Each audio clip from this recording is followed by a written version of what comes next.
오늘은 부활절입니다. 부활은 무슨 날입니까? 예수님이 나의 죄를 위해 죽으시고 부활하신 축제의 날이 부활절입니다. 이 부활을 믿는 사람들을 우리는 성도라고 합니다. 성도는 다른 게 아닙니다. 부활을 믿는 자가 성도죠. 그러면 그 부활은 무엇입니까? 그 부활은 예수님께서 나의 죄를 대신 해결해 주신 것을 믿는 것입니다. 예수님께서 사망과 죽음의 권세를 깨뜨리고 잠자던 자들의 첫 열매가 되심을 믿는 것이 바로 믿음이며 그 내용이 부활입니다. 이 부활과 이 복음에 대한 내용을 좀 더 쉽게 말씀드리면 이것과 같습니다. 복음은 내가 그리스도 예수 안에 가는 겁니다. 그 예수가 누굽니까? 나를 위해 죽으시고 부활하신 예수님 안에 가는 것이 복음입니다. 이 복음 안에 있으면 우리는 행복합니다. 문제와 걱정이 없습니다. 오늘 날씨가 따뜻합니다. 해가 떴습니다. 부활의 영광이 이 날씨로도 느껴지는데요. 지난주가 기억납니까? 지난주는 정말 날씨도 고난이었습니다. 밤에 목사님 12시에 보니까 눈이 내렸습니다. 아침에는 비가 내렸습니다. 산부 예배 때는 우박이 내렸습니다. 우박 봤습니까? 하루 동안 눈도 오고 비도 오고 우박도 내렸습니다. 그런데 목사님은 그 무엇도 걱정되지 않았습니다. 그 무엇도 우박과 눈과 비도 목사님의 그 옷자락에 물 한 방울 묻힐 수가 없었습니다. 왜 그랬을까요? 목사님은 교회 안에 있었거든요. 비가 올 때도 교회 안, 눈이 올 때도 교회 안, 우박이 와도 교회 안에 예배를 했으니까 밖에 우박이 와도 목사님한테는 전혀 상관이 없는 겁니다. 목사님은 교회 안에서 부활을 받았기 때문이죠. 이것이 부활의 영광입니다. 세상에서는 난리 법석이 납니다. 사망과 죽음의 권세가 우리를 위협합니다. 그러나 우리는 상관없습니다. 누구 안에 있으면? 그리스도 예수 안에 있으면 죽지 않습니다. 영원한 삶을 삽니다. 사망 권세가 우리를 억누를 수 없습니다. 그리스도 예수 안에 있기 때문입니다. 이게 복음입니다. 복음은 다른 게 아닙니다. 어려운 게 아닙니다. 내가 예수님 믿고 예수님 안에 갈 때 세상의 모든 권세를 깨트리고 승리하는 하나님의 자녀가 될 줄로 믿습니다. 그 믿음으로 오늘 예수님을 찾아간 3명의 여인이 있습니다. 이 3명의 여인은요, 제자도 아닙니다. 똑똑하지도 않습니다. 그러나 이들은 한 가지, 예수님을 사랑했습니다. 그래서 예수님이 죽으신 그 시체가 담겨있는 무덤을 향해서 걸어가는 것을 볼 수 있는데요. 그 여인들의 이름이 오늘 본문 1절에 기록되어 있습니다. 같이 읽겠습니다. 안식일이 지남에 막달라 마리아와 야고보의 어머니 마리아와 또 살로메가 가서 예수께 바르기 위하여 향품을 사다 두었다가, 안식일이 지났습니다. 유대인들의 안식일은 토요일입니다. 안식 후 첫날은 오늘 주일을 말하죠. 이 안식일은 유대 율법상 아무것도 할 수가 없습니다. 일도 할 수 없고 물건도 구매할 수 없습니다. 그래서 여인들은 안식일이 지난 다음에 가장 첫 번째 무엇을 구입했습니까? 자신이 먹을 빵, 음료수, 이런 생필품을 구매한 것이 아니라 예수님께 바를 향품을 구입했습니다. 그래서 그 향품을 가지고 예수님이 죽으신 무덤에 가서 예수님의 시체에 향품을 바르기를 위해서 준비하는 것이죠. 자, 그러면 왜 이 여인들밖에 이름이 적혀있지 않습니까? 예수님을 만나고 예수님을 아는 사람이 이 여인들밖에 없습니까? 예수님 곁에서 항상 예수님과 동행한 12명의 사람이 있습니다. 우린 그들 누구라고 말합니까? 12제자라고 말하죠. 예수님의 제자들이 예수님과 3년 이상 동행했지만 그들은 나오지 않고 이 3명의 여인 이름만 기록되어 있습니다. 첫 번째 이름은 막달라 마리아죠. 막달라 마리아는 7 귀신이 들렸다가 예수님께서 그 귀신을 쫓아주었습니다. 은혜를 받은 자이죠. 두 번째는 야고보의 어머니 마리아. 예수님의 제자 중에 알페오의 아들 야고보의 어머니가 이 야고보와 요셉의 어머니입니다. 마지막 세 번째는 살로메입니다. 살로메는 세베대의 아들들의 어머니로서 야고보와 요한의 어머니입니다. 결국 제자들의 어머니가 바로 예수님을 찾아가는 것이죠. 어머니가 가야 되는 것이 아니라 제자들이 가야 됩니다. 그러나 제자들 대신 예수를 믿고 따랐던 이 어머니들이 무덤을 향해 가는 것을 볼 수 있겠죠. 그런데 이들이 무덤을 찾아갈 때 그 상황과 환경은 결코 좋지가 않았습니다. 요한복음 20장 1절을 보시면 새벽 아직 어두울 때 그들이 예수님이 계신 무덤을 향해서 걸어가는 것을 볼 수 있겠습니다. 우리 친구들 무덤에 가봤습니까? 새벽에 무덤에 가봤습니까? 무덤은 그렇게 반갑고 즐겁고 행복한 장소가 아닙니다. 두려움과 공포와 어둠이 있는 침침한 장소가 무덤이죠. 그런데 그 무덤을 여자 3명이서 걸어갑니다. 왜 무덤을 갑니까? 무덤에 가는 이유는 한 가지입니다. 그 무덤에 누가 있습니까? 예수님이 무덤 안에 계시기 때문입니다. 예수님이 무덤 안에 계시기 때문에 그들은 이른 아침 날이 어두울 때 예수님의 시체에 바를 향품을 가지고 예수님께로 걸어가는 것을 볼 수가 있죠. 자, 우리는 예수님이 지금 십자가에 달려 돌아가신 것을 고난중간을 통해서 살펴왔습니다. 예수님이 살아계실 때는 많은 사람들이 예수님을 따라왔습니다. 그런데 막상 예수님이 돌아가시고 나자 다 도망갔습니다. 제자들도 도망가고 그 많던 무리도 더 이상 예수님을 찾지 않습니다. 예수님이 죽어 시체가 되자 예수님을 거들떠 보지도 않습니다. 오직 이 3명의 여인만이 예수님의 시체를 향하여서 그의 향품을 바르기 위해 자신들의 시간과 물질을 헌신하는 것을 볼 수가 있죠. 우리 이 본문을 통해서 진정한 사랑, 진정한 우정, 진정한 친구가 어떤 존재인지 알 수가 있습니다. 우리는 모두가 잘 될 때, 성공할 때 주변에 친구가 많습니다. 내가 실패할 때, 내가 아플 때, 내가 힘들 때 내 곁에 있는 그 사람이 진짜 친구고 진짜 사랑이고 진짜 우정입니다. 목사님이 신학교 대학원 때 같이 다녔던, 같이 공부했던 그런 목사님이 있습니다. 나이가 많은데요, 목사님 10살이 더 많습니다. 그런데 그 목사님은 시골에 있는 120년이 넘은 교회에 담임 목사님을 가졌습니다. 근데 거기서 목회하는데 시골이니까 어른들은 돌아가시고 젊은 사람들은 도시에 나가버리니까 교인이 점점 줄어들어서 교회가 힘들어지는 겁니다. 그래서 목사님 동교대에 있는 카톡방에 글을 올렸습니다. 힘드니까 좀 도와달라고. 근데 그 전까지 아는 척하고 친하게 연락했던 그 많은 동기들이 갑자기 연락을 다 끊어버렸습니다. 연락을 안 하는 겁니다. 도와달라고 그러니까. 힘드니까, 힘들고 말하니까 친구들이 떠나는 겁니다. 그 전까지 연락했는데. 우리 이를 통하여서 진정한 친구, 진정한 사랑은 어느 때에 드러납니까? 고난의 순간에 드러납니다. 내가 아플 때, 내가 힘들 때 내 곁을 지켜주는 그 사람이 진정한 친구인 것이죠. 우리에게는 진정한 친구, 우리를 너무나 사랑하는 진정한 구원자 되시는 예수님이 계십니다. 우리가 어떻게 이것을 알 수 있습니까? 예수님이 언제 우리를 사랑했는지 성경은 이렇게 말합니다. 로마서 5장 8절 같이 읽겠습니다. 우리가 아직 죄인 되었을 때 그리스도께서 우리를 위하여 죽으심으로 하나님께서 우리에게 대한 자기의 사랑을 확증하셨느니라. 아멘. 언제 우리를 사랑하셨습니까? 우리가 죄인일 때, 우리가 똑똑하고 잘나고 성공했을 때가 아닙니다.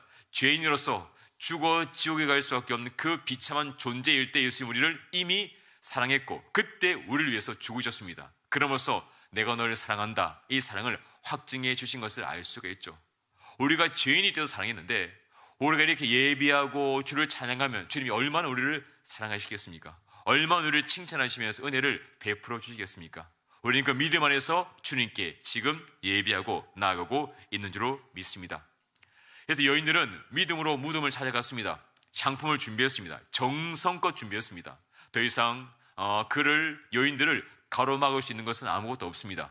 그런데 이 여인들이 단지 그냥 무덤의 무서움과 이런 그냥 공포 때문에 이것만 이기면 예수님께 나아갈 수 있는 게 아닙니다. 예수님의 무덤에 가기 위해서는 하나 더 뛰어넘어야 되는 문제가 있습니다. 그것은 무엇이냐? 세상 사람들의 부정적인 시선과 핍박입니다. 왜냐하면 예수님은 당시의 대제사장과 장로들, 사두개인들과 바리새인들의 누명을 써서 그들에게 미움받아서 십자가에 달렸습니다. 예수님의 무덤에 가서 향품을 발랐다라는 소식이 들리면 그 대제사장들이, 종교 지도들이 예수님을 핍박한 것처럼 여인들이 핍박할 것입니다. 예수님과 친하게 지내면 좋은 일이 안 생깁니다. 더 실감나게 우리 친구들 학교에서 겪고 보았거나 들어본 적 있을 겁니다. 학교마다 왕따가 있다고 그러더라고요. 왕따라 친해지려면 같이 힘들어진대요. 그래서 같이 아는 척도 안 하고 멀어지고 그런 이야기를 종종 듣게 됩니다. 예수님이 유대인의 왕따입니다. 예수님 같이 지내면 예수님 무덤에 가기만 하면 유대 사회에서 매장될 수 있습니다. 쫓겨날 수 있습니다. 그러나 여인들은 그런 핍박과 그런 부정적인 시선에 신경 쓰지 않습니다. 왜 그렇습니까? 예수님을 사랑하기 때문입니다. 예수님을 사랑하기에 어떤 고난이 다가와도 그들은 무너지지 않고 포기하지 않고 무덤을 향해서 걸어갈 수가 있는 것이죠. 이런 믿음으로 그들은 무덤으로 걸어갔습니다. 그런데 그들에게 마지막 문제가 남아 있습니다. 그게 3절입니다. 3절 말씀 같이 보겠습니다. 서로 말하되 너와 우리를 위하여 무덤 문에서 돌을 굴려주려 하더니. 자, 당신은 무덤 앞에 큰 돌이 무덤을 막고 있었습니다. 그 무덤 돌을 굴려내야지만 무덤 안에 들어갈 수가 있죠. 예수님의 무덤은 돌 중에서 더 크고 무거운 돌로 막아놨습니다. 왜냐하면 예수님의 제자들이 예수의 무덤을 훔쳐갈까 봐 큰 돌로 막아놓은 것이었죠. 그래서 여인들은 이미 알고 있습니다. 예수님을 만나러 가려면 그 전에 무엇을 해결해야 됩니까? 돌을 해결해야 됩니다. 이 돌을 밀어내야지만 예수님을 만날 수가 있는 것이죠. 그런데 자신들의 힘으로는 그 돌을 해결할 수 없습니다. 자신들의 힘으로는 그 돌을 밀어낼 수가 없습니다. 여인들은 알고 있습니다. 그런데 그 여인들은 알고 있음에도 불구하고 지금 어디로 가고 있습니까? 무덤으로 가고 있습니다. 자신들이 해결할 수 없는 문제가 있음에도 불구하고 안 되겠네, 포기해야 되겠다 라고 돌아가지 않습니다. 돌이 있으면 알고도 그들은 무덤을 향해서 예수님께 한 걸음 한 걸음 걸어가고 있습니다. 왜 이렇습니까? 왜 그들은 돌이 있음에도 알고도 포기하지 않습니까? 이유는 한 가지죠. 예수님을 사랑하기 때문입니다. 사랑하면 방법이 보입니다. 사랑하지 않으면 핑계가 보입니다. 목사님도 많은 분들과 많은 일을 해봤습니다. 그러면 어떤 분들은 하자 그러면 핑계만 냅니다. 안 돼, 이래서 안 돼, 저래서 안 돼, 안 되는 이유를 수십 가지 찾아냅니다. 그런데 일이 되려면요, 안 되는 이유 수십 가지보다 되는 이유 한 가지만 있으면 할 수 있습니다. 어떤 분들은 어떻게든 방법을 찾아냅니다. 어떻게든 그 일을 이뤄냅니다. 이유는 한 가지죠. 사랑하니까. 그 일을 사랑하면 방법을 찾습니다. 그 일을 사랑하지 않으면 방법보다 그냥 핑계를 찾고 편하게 안 하는 것을 선택하게 되는 것이죠. 우리 청년들 기억납니까? 몇 년 전 세계를 공포에 떨게 했던 병, 무슨 병이었습니까? 코로나 바이러스. 코로나 바이러스 때 교회가 다 문을 닫았습니다. 모이지 못했습니다. 집회 금지가 됐습니다. 그때 목사님이 섬기던 이전 교회도 교회 문을 닫고 예배를 드리지 못했습니다. 목사님들이 할 일 없는 겁니다. 신방도 할 수 없고 설교도 할 수 없고. 그때 그 코로나 때 그 코로나 시절을 보냈던 목사님들은 두 부류로 나눠졌습니다. 할 게 없네? 쉬자. 편하게 쉬었던 목사님도 있고, 코로나지만 그래도 성도를 찾아가야 된다. 줌으로, 줌 알죠? 줌으로 성경 공부하고 온라인으로 신방하고, 그리고 각 가정에 집에 찾아가서 문고리 신방을 했습니다. 직접 손으로 편지를 써가지고 그 안에 간식과 엽서를 넣어서 문고리에 걸고 그 문고리를 붙잡고 이 가정을 축복해달라는 겁니다. 그렇게 열심히 신방했던 목사님도 있었습니다. 그 중에 한 명이 저였습니다. 저도 수백 명의 성도들의 일일이 손편지를 다 써가지고 문고리에 그 간식과 그 편지를 걸고 기도해 주었습니다. 그 시간을 지나가 보니까 이것이 강제가 아니었습니다. 하는 사람하고 하지 않은 사람은 안 했습니다. 그 2년이라는 코로나 시간이 지난 다음에 목사님 지켜보니까요, 그때 열심히 신방한 목사님들은 다 지금 담임 목사님은 다 갔습니다. 좋은 데 다 갔어요. 그런데 그때 쉬고 놀고 귀찮아서 안 했던 분들은 아직까지 담임 목사님 못 갔습니다. 그런데 그분들 중에 학벌이 좋은 사람 많습니다. 연고대, 서울대, 스카이대에 나왔습니다. 유학을 갔다 왔습니다. 대학을 수석 졸업했습니다. 책도 몇 권 냈습니다. 객관적인 조건은 그분들이 훨씬 더 잘 나가야 되는데 그분들은 아직까지 못 가고, 그분들은 담임을 못 가서 개척한 분도 계십니다. 저는 이것을 보면서 하나님이 사용하시는 일꾼의 기준을 알았습니다. 그 일꾼의 기준이 뭡니까? 능력이 아닙니다. 충성된 자들 하나님이 사랑하십니다. 내가 맡은 현장에서, 현실에서, 학업에서, 교회에서, 내가 있는 일자리에서 최선을 다한 자들은 하나님은 사랑하시는 것이죠. 그래서 목사님은 그를 통해서 하나님의 영광을 보게 되었습니다. 우리가 살다 보면 우리가 무슨 일을 할 때 방해하는 그런 현실과 상황과 환경이 다가옵니다. 큰 돌이 막고 있습니다. 코로나인데 코로나보다 더 큰 돌은 목사님이 지금까지 본 적이 없습니다. 코로나, 감당할 수 없는 큰 돌이죠. 우리 살다 보면 큰 돌을 자주 만납니다. 건강의 문제도 만납니다. 직장의 문제 만납니다. 내가 도저히 해결할 수 없는 그 돌이 우리 앞에 떡하니 놓여 있습니다. 우리 청년들도 그런 돌을 자주 만나죠. 아무리 노력해도 취업이 되지 않습니다. 아무리 노력해도 내 앞에 문제가 해결되지 않습니다. 내 힘으로는 끄떡하지 않습니다. 그때 어떻게 됩니까? 주님을 바라봐야 됩니다. 주님을 위해서 내가 기도하며 나아갈 때 그 도를 누가 움직여 주십니까? 하나님이 그 도를 움직여 주십니다. 내 힘으로 할 수 없기 때문에 하나님이 움직여 줄 수밖에 없는 것이죠. 그 능력의 말씀이 오늘 본문 4절에 나옵니다. 4절 말씀 같이 보겠습니다. 눈을 들어본즉 돌이 굴려져 있는데 그 돌이 힘이 크더라. 여인들은 걱정하면서 갔습니다. 이 돌을 누가 옮겨주지? 근데 그 돌을 누가 옮겼습니까? 몰라요. 여인들은 모릅니다. 근데 가니까 옮겨져 있어요. 옮겨진 돌을 보니까 4절에 힘이 크더라. 여인들은 도저히 옮길 수 없는 그 돌을 하나님은 이미 옮겨 놓으신 것이었죠. 이것이 하나님의 사랑입니다. 우리가 살다 보면 문제가 있습니다. 걱정이 있습니다. 포기하면 그 자리에서 포기하는 겁니다. 문제가 있지만 믿음으로 한 걸음 한 걸음 걸어갈 때 그 문제는 하나님이 해결해 주십니다. 왜 그렇습니까? 하나님이 우리의 아버지고 보호자가 되기 때문이죠.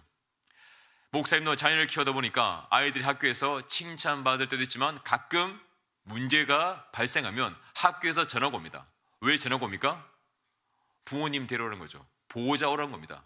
아이들이 해결할 수 없는 문제가 생기면 학교에 전화가 옵니다. 누구에게요? 부모님에게. 우리가 이 땅에서 옮길 수 있는 돌은 우리가 옮기면 됩니다. 그런데 내가 옮기지 못하는 돌은 누구에게 연락이 합니까? 하나님께 연락이 합니다. 우리가 못하니까. 그게 바로 십자가입니다. 우리는 우리 힘으로 죄를 해결할 수 없습니다. 우리 힘으로 구원받을 수 없습니다. 그래서 우리를 구원하기 위해 누가 이 땅에 오셨습니까? 예수님이 이 땅에 오셨습니다. 예수님이 내 대신에 십자가에 달려 돌아가셨죠. 나는 십자가를 질 수 없으니까, 나는 십자가의 고통을 감당할 수 없기 때문에 예수님께서 나를 대신해서 십자가를 지셨고 나를 위해 구원의 은혜를 베풀어 주셨습니다. 그 주님께서 오늘도 기다리고 계십니다. 우리가 감당할 수 없는 그 문제, 어려움, 주님께 고백하면 주님이 내려오셔서 그 문제를 친히 해결해 주시는 것, 그게 바로 사랑의 주님입니다. 그 말씀이 오늘 본문에 나오지 않지만요, 같은 본문을 마태복음 28장 2절은 이렇게 기록합니다. 같이 읽겠습니다. 큰 지진이 나며 주의 천사가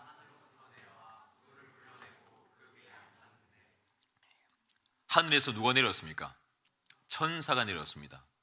감당할 수 없는 그 돌을 천사가 직접 옮겨 주었다고 오늘 본문은 말하는 것을 볼 수가 있죠. 우리 청년들 지금까지 살아오면서 어려운 일들이 있었을 겁니다. 그러나 미안하지만 앞으로 더 큰 어려움을 당할 수 있습니다. 내가 상상하지 못하고 내 힘으로 도저히 해결할 수 없는 그 문제가 우리 인생 가운데 반드시 다가옵니다. 그때 어떻게 됩니까? 포기하고 좌절하고 넘어지면 안 됩니다. 그때 어떻게 됩니까? 주님을 찾고 기다리면 주님께서 그 돌을 옮겨주십니다. 아무리 돌이 커도 상관없습니다. 아무리 무거워도 상관없습니다. 어차피 내가 옮기는 거 아니잖아요. 누가 옮깁니까?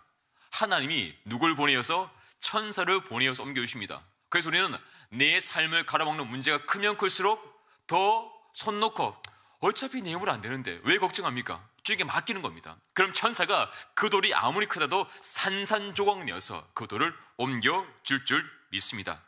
그러면 우리는 그 뒤에 그 무덤 안에 누워있는 예수님께 다가갈 수가 있습니다. 그게 5절입니다. 5절 말씀 같이 보겠습니다.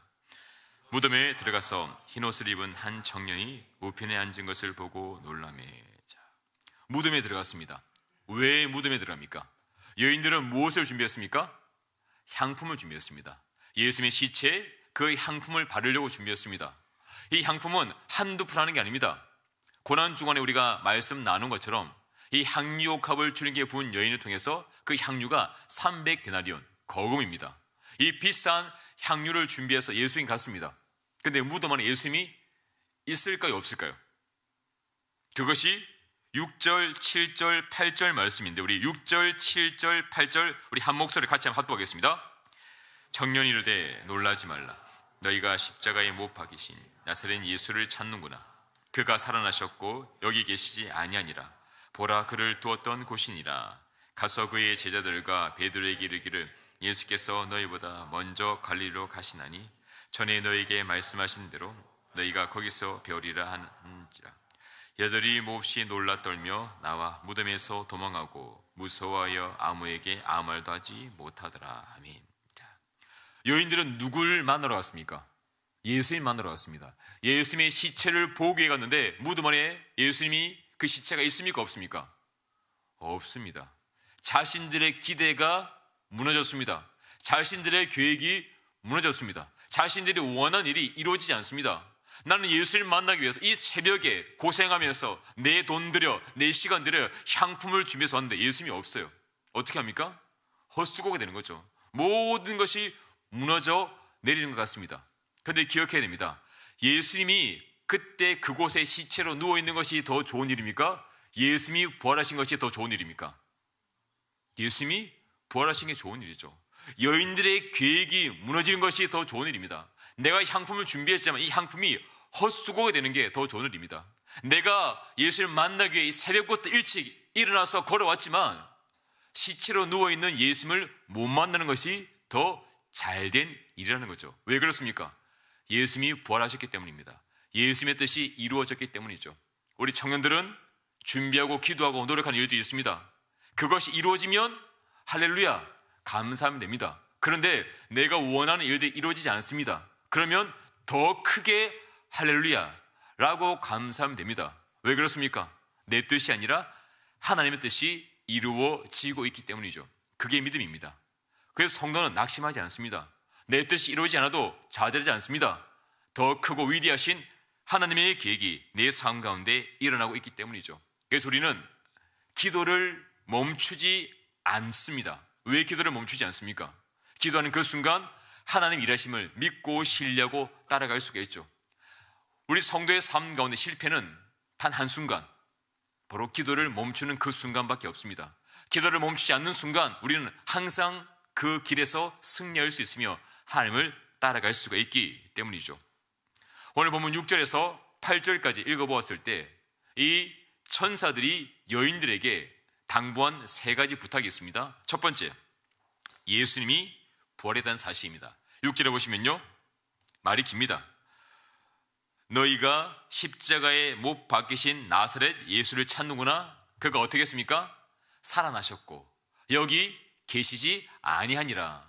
두 절로 말하면 부활입니다. 예수님이 부활했다는 것입니다. 여인들은 그 부활의 현장에 있었고 그 빈 무덤에서 예수님의 부활을 직접 보았습니다. 두 번째는 7절에 보시면요, 가서 그의 제자들과 베드로에게 이르기를 예수께서 너희보다 먼저 어디로 가십니까? 갈릴리로 가시나니. 예수님께서 갈릴리로 가셨다고 전하고 있습니다. 예수님은 부활했습니다. 부활해서 가만히 있는 것이 아니라 목적과 계획을 가지고 갈릴리로 가신 것을 알 수가 있고, 이것은 예수님이 부활하신 다음에 제자들과 만나기로 약속한 장소가 갈릴리이기 때문이죠. 그리고 이 기쁜 소식을 7절 상반절에 보시면 누구에게 전합니까? 그의 제자들과 베드로에게 전합니다. 다르게 말하면 지금 무덤에 와서 예수님이 부활한 사실을 보아야 되는 사람들은 여인들이 아니라 누구일까요? 제자들이 와야죠. 이 버릇없는 이 배은망덕한 제자들, 예수님이 3년 6개월 동안 먹이고 재워주고 입혀주고 그 수많은 기적을 보여주었는데 제자들은 한 명도 오지 않습니다. 콧배기도 보이지 않습니다. 예수님이 돌아가셔도 제자들이 최소한 의리는 지켜야죠. 의리가 없어. 무덤에 찾아오지 않습니다. 그 예수님이 살아계실 때는 그렇게 예수님이 쫄쫄쫄 따라다니다가 십자가에 달려 돌아가시고 나자 버리고 떠나고 자기 먹고 살 길을 찾아서 무덤에 찾아오지 않습니다. 그 제자들에게 천사는 예수님의 부활 소식을 전하라고 말하고 있습니다. 그런데 8절 하반절 보시면요, 이 소식을 들은 여자들이 어떻습니까? 몹시 놀랍니다. 두려워 떱니다.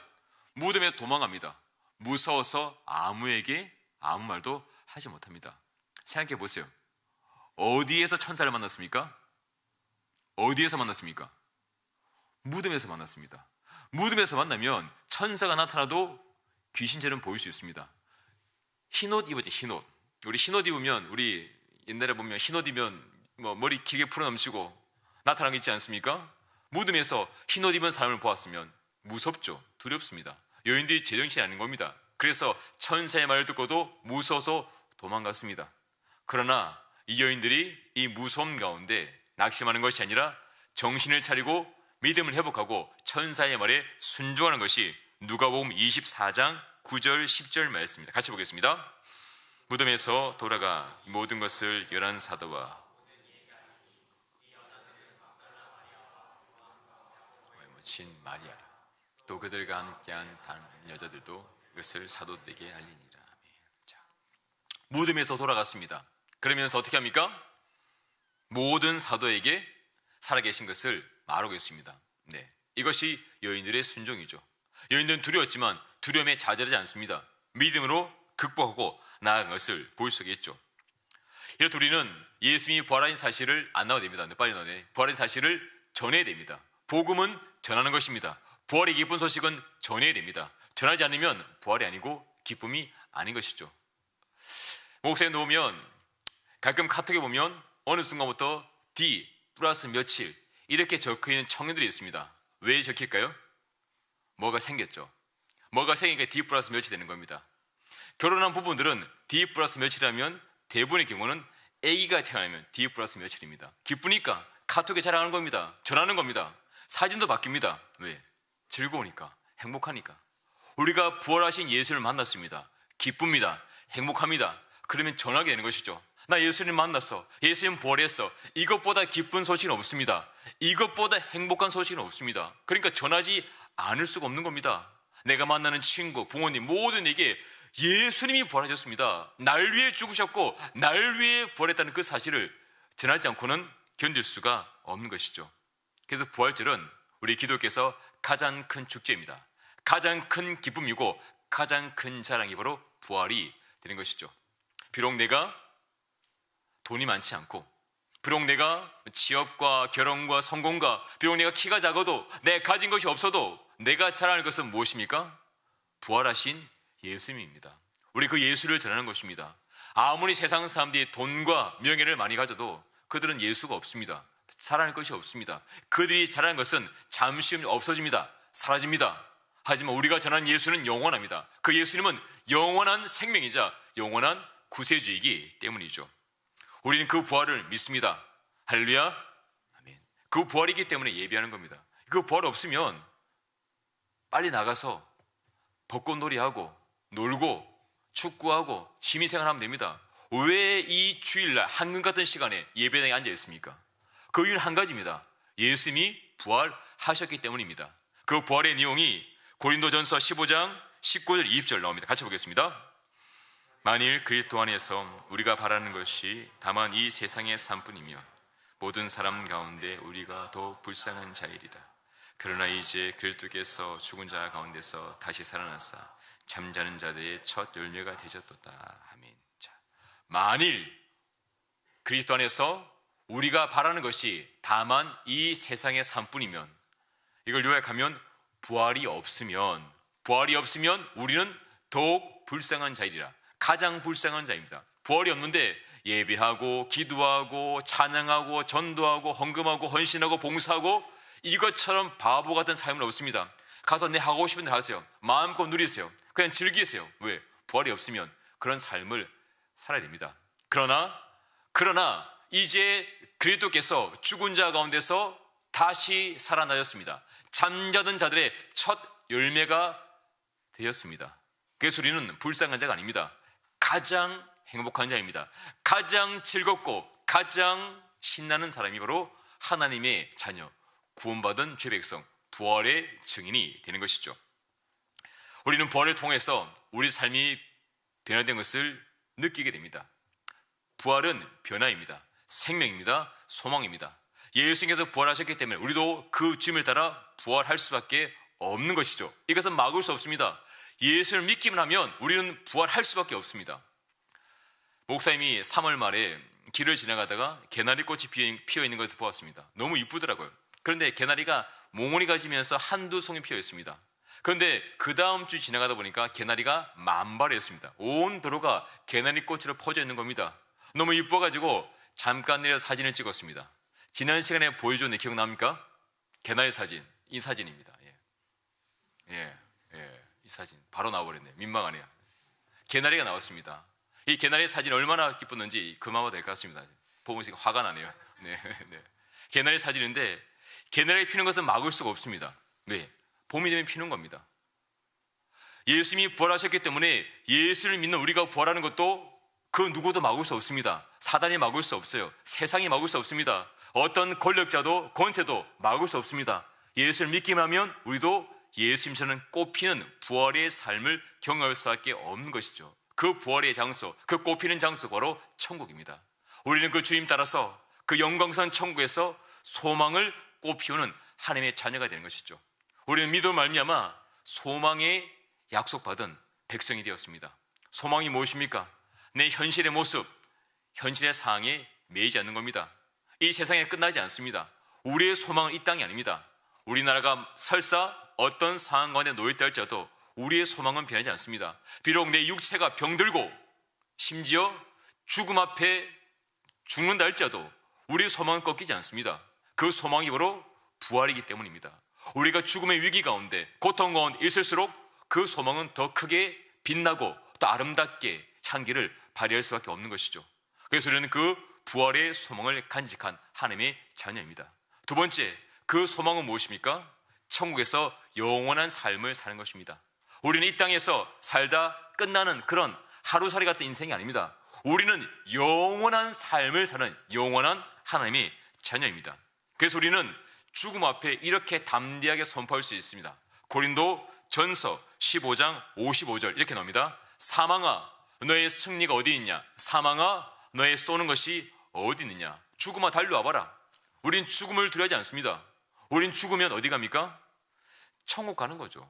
죽으면 천국 가는 거고 살아있으면 교회 나오는 겁니다. 뭐가 두렵습니까? 세상 사람들은 죽음을 두려워합니다. 걱정합니다. 염려합니다. 하지만 우리는 죽음을 두려워하지 않습니다. 그러니까 죽음을 두려워하지 않기 때문에 마지막 세 번째, 참된 사랑을 할 수 있습니다. 부활의 소망을 가진 자들은 진정한 사랑을 할 수 있습니다. 내 시간과 내 물질과 내 삶을 다 들여서 가족을 사랑할 수 있고 아내를 사랑할 수 있고 남편을 사랑할 수 있고 부모님을 사랑할 수 있는 것이죠. 우리의 삶이 이 땅이 끝이라면 내가 가진 것 나를 위해 써야죠. 내가 잘 먹고 잘 살아야죠. 하지만 우리는 이 땅의 삶이 끝이 아니게 사랑하는 사람에게 양보할 수 있고 그 가족을 진심으로 사랑하고 섬길 수 있습니다. 심지어 내 생명까지 줄 수 있습니다. 왜? 그 생명 주고 우리는 영원한 생명, 산 소망 대신 예수님이 계신 천국에 들어갈 수가 있기 때문이죠. 부활은 기쁨입니다. 영원한 기쁨입니다. 부활은 참된 행복입니다. 부활은 그 누구도 빼앗아갈 수 없는 하나님이신 가장 귀한 선물이기 때문이죠. 그래서 부활을 경험하고 부활을 아는 자들은 항상 기뻐할 수 있습니다. 쉬지 않고 기도할 수 있고 범사에 감사하는 삶을 살 수가 있습니다. 누가 이런 삶을 삽니까? 부활의 소망을 간직한 자들. 이 부활의 소망이 우리를 일어서게 하고 우리를 승리하게 하고 우리와 함께 하나님을 하나 되게 하는 구원의 신비가 될 줄로 믿습니다. 이 청년부의 기도 제목이기 때문에 함께 나누고 함께 기도했으면 좋겠는데요. 우리 청년부의 지체 중에 한 아버지가 교통사고를 당해서 지금 생사의 기로에 놓여 있습니다. 해이순장입니다. 해이순장의 아버지가 지금 중환자실에서 의식이 돌아오지 않고 의사의 소견으로는 회복이 힘들다고 합니다. 우리가 기도해서 하나님께서 고쳐주시지 않으면 의사의 힘으로는 도저히 해결할 수 없는 그런 선까지 넘어가 버렸습니다. 화요일날 갑작스럽게 교통사고를 당하여서 목사님이 서울대 중환자실에 신방을 다녀왔습니다. 그때 의식이 없었고 지금 여전히 의식은 없습니다. 의사는 며칠 남지 않았다고 말합니다.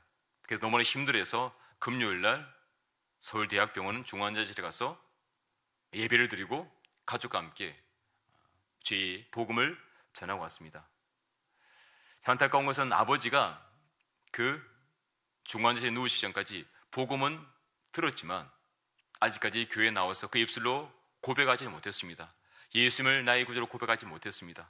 그 안타까움 때문에 가족이 너무나 힘들어하게 그 의식이 없는 아버지에게 귀는 열려있게 복음을 전했습니다. 우리는 죄인이고 이 죄인을 위해서 예수님이 이 땅에 오셨고 우리를 위해 부활하셨고 그 예수를 믿으면 우리는 하나님의 백성이 됩니다. 구원받습니다. 그 복음을 선포했습니다. 의사가 포기했습니다. 하지만 목사님 포기하지 않습니다. 왜?